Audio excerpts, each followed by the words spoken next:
Cabinet में मेरे साथी श्री जी किशन रेड्डी जी,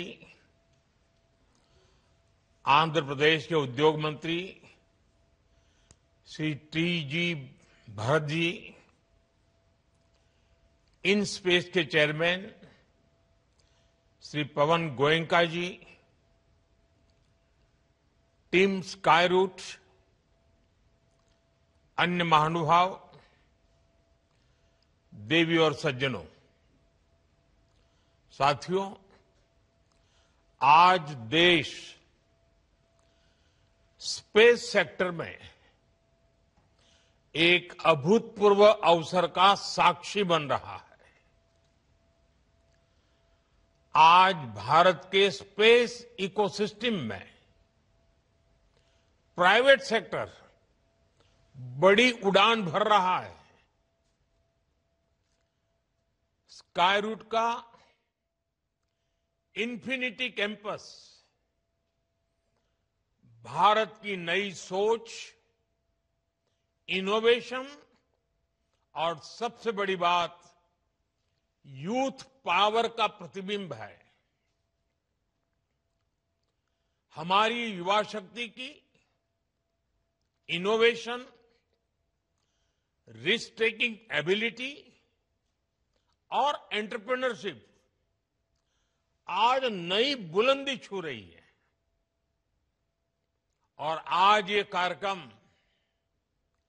इस बात का प्रतिबिंब है कि आने वाले समय में Bharat global satellite launch ecosystem में एक लीडर बनकर उभरेगा।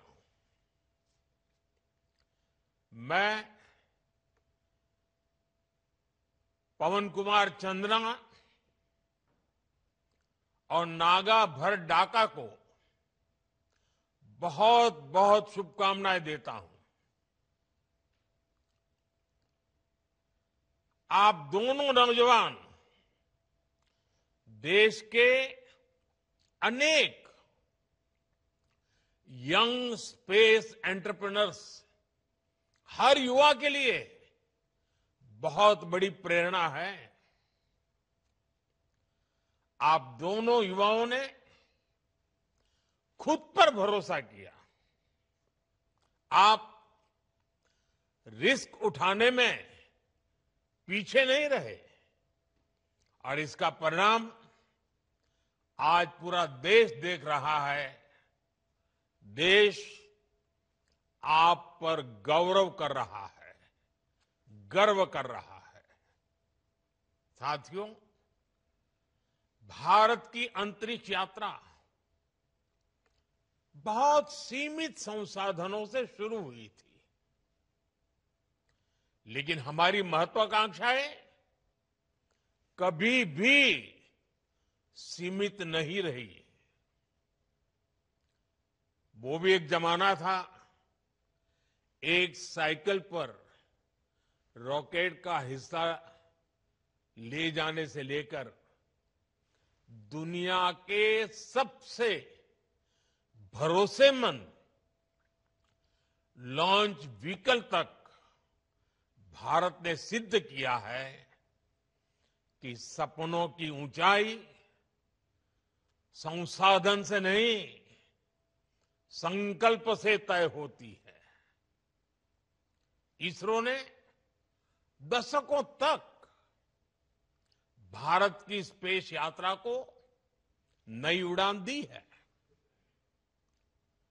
क्रेडिबिलिटी, कैपेसिटी और वैल्यू, हर प्रकार से भारत ने अपनी अलग पहचान बनाई है। साथियों, हम सब जानते हैं कि बदलते हुए इस समय में स्पेस सेक्टर का कितना विस्तार हो रहा है। ये communication, agriculture, marine monitoring, urban planning, weather prediction और नेशनल सिक्योरिटी का आधार बन चुका है। और इसलिए ही हमने भारत के स्पेस सेक्टर में ऐतिहासिक रिफॉर्म्स किए। सरकार ने स्पेस सेक्टर को प्राइवेट इनोवेशन के लिए ओपन किया।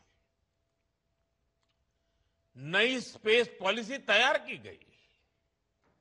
हमने स्टार्टअप्स को, इंडस्ट्री को इनोवेशन के साथ जोड़ने का प्रयास किया।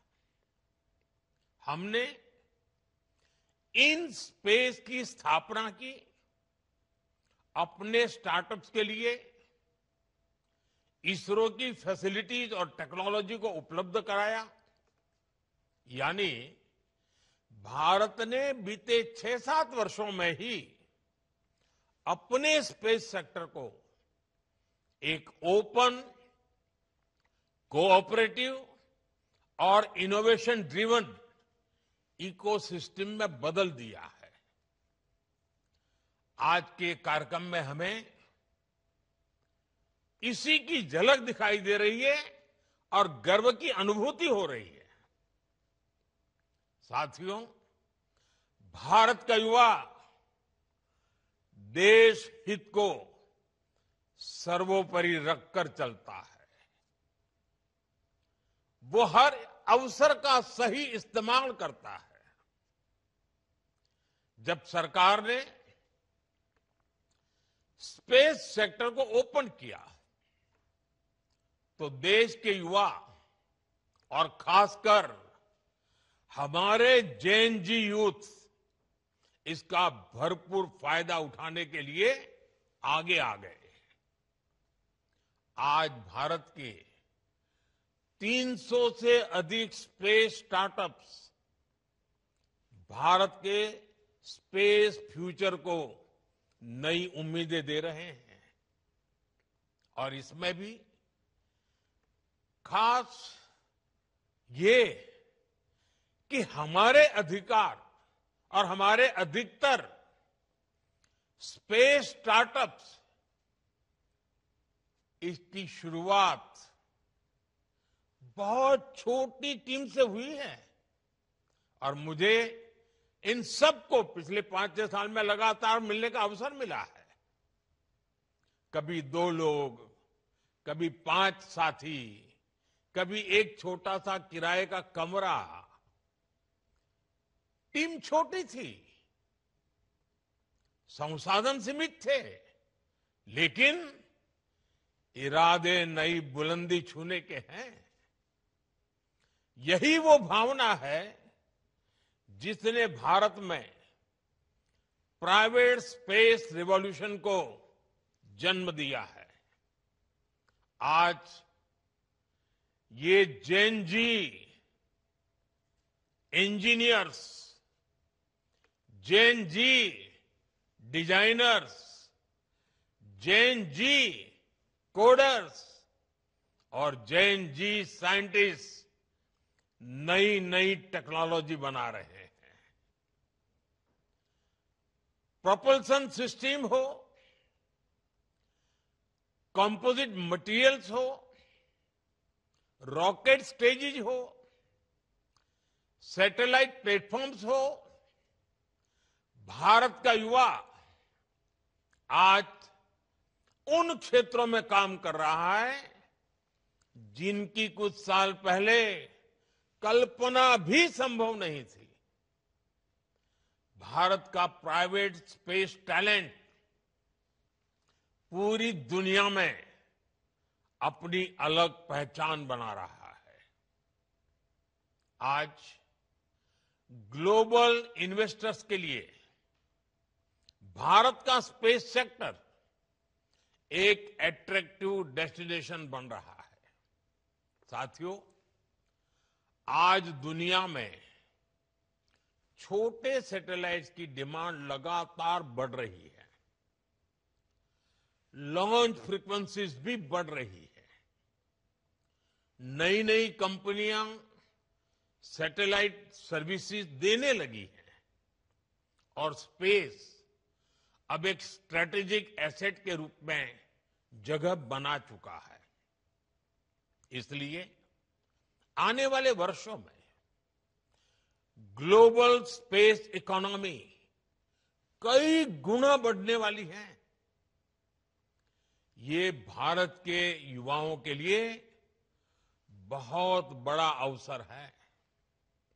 साथियों, भारत के पास स्पेस सेक्टर में जो कैपेबिलिटी है, वैसी कैपेबिलिटी दुनिया में केवल कुछ ही देशों के पास है।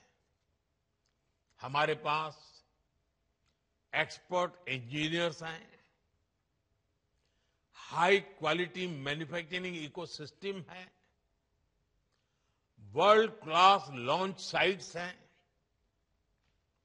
और इनोवेशन को प्रोत्साहन करने वाला माइंडसेट है। भारत की स्पेस कैपेबिलिटी कॉस्ट इफेक्टिव भी है और रिलायबल भी है। इसी वजह से दुनिया की भारत से बहुत अधिक उम्मीदें हैं। ग्लोबल कंपनीज भारत में सैटेलाइट्स बनाना चाहती हैं, भारत से लॉन्च सर्विसेज लेना चाहती हैं, भारत के साथ टेक्नोलॉजी पार्टनरशिप चाहती हैं और इसलिए हमें इस समय का ज्यादा से ज्यादा फायदा उठाना चाहिए।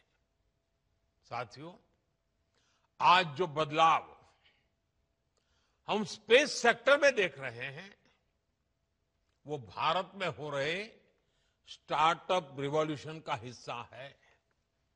बीते एक दशक में अलग अलग सेक्टर्स में स्टार्टअप्स का नया दौर शुरू हुआ है। फिनटेक हो, एग्रीटेक हो, हेल्थ टेक हो, क्लाइमेट टेक हो, एजुटेक हो, डिफेंस टेक हो, हर क्षेत्र में भारत के युवा, हमारे जैन जी नए समाधान दे रहे हैं। और आज मैं दुनिया के जैन जी को भी बड़े आत्मविश्वास से कह सकता हूं कि अगर जैन जी के लिए सच्चे अर्थ में कहीं से प्रेरणा मिल सकती है तो भारत के जैन जी से मिल सकती है। भारत के जैन जी की जो क्रिएटिविटी है, भारत के जैन जी की जो पॉजिटिव माइंडसेट है, भारत के जैन जी की जो कैपेसिटी बिल्डिंग है, ये अपने आप में पूरी दुनिया की जैन जी के लिए आदर्श बन सकती है। आज भारत दुनिया का तीसरा सबसे बड़ा स्टार्टअप इकोसिस्टम बन चुका है। एक समय था जब स्टार्टअप का मतलब केवल कुछ बड़े शहरों तक सीमित था, लेकिन आज भारत के छोटे छोटे शहरों और गांवों से भी स्टार्टअप निकल रहे हैं। आज देश में 1.5 लाख से अधिक रजिस्टर्ड स्टार्टअप्स है। अनेकों स्टार्टअप्स यूनिकॉर्न बन चुके हैं। साथियों, आज भारत केवल एप्स और सर्विसेज तक सीमित नहीं है। हम अब डीप टेक, मैन्युफैक्चरिंग और हार्डवेयर इनोवेशन की ओर तेजी से आगे बढ़ रहे हैं। Thanks to Jain ji. आप सेमीकंडक्टर सेक्टर का ही उदाहरण लीजिए। सरकार ने जो ऐतिहासिक कदम उठाए हैं, वो भारत के टेक फ्यूचर की नींव को मजबूती दे रहे हैं। आज देश में semiconductor fabrication units, chip manufacturing और डिजाइन हब्स बहुत तेजी से विकसित हो रहे हैं।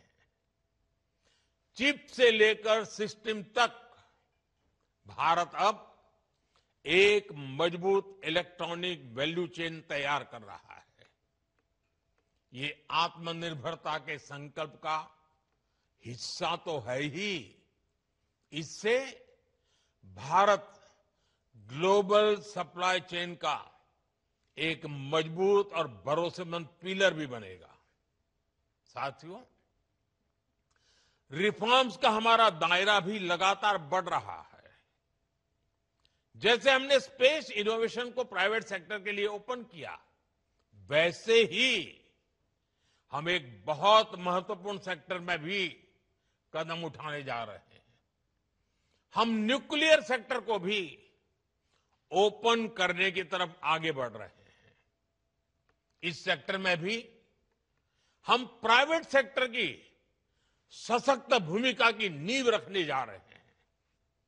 इससे small modular reactor, advance reactors और न्यूक्लियर इनोवेशन में अवसर बनेंगे। यह रिफॉर्म हमारी एनर्जी सिक्योरिटी और टेक्नोलॉजिकल लीडरशिप को नई शक्ति देगा। साथियों, आने वाला भविष्य कैसा होगा, ये बहुत कुछ आज हो रही रिसर्च पर भी निर्भर करता है।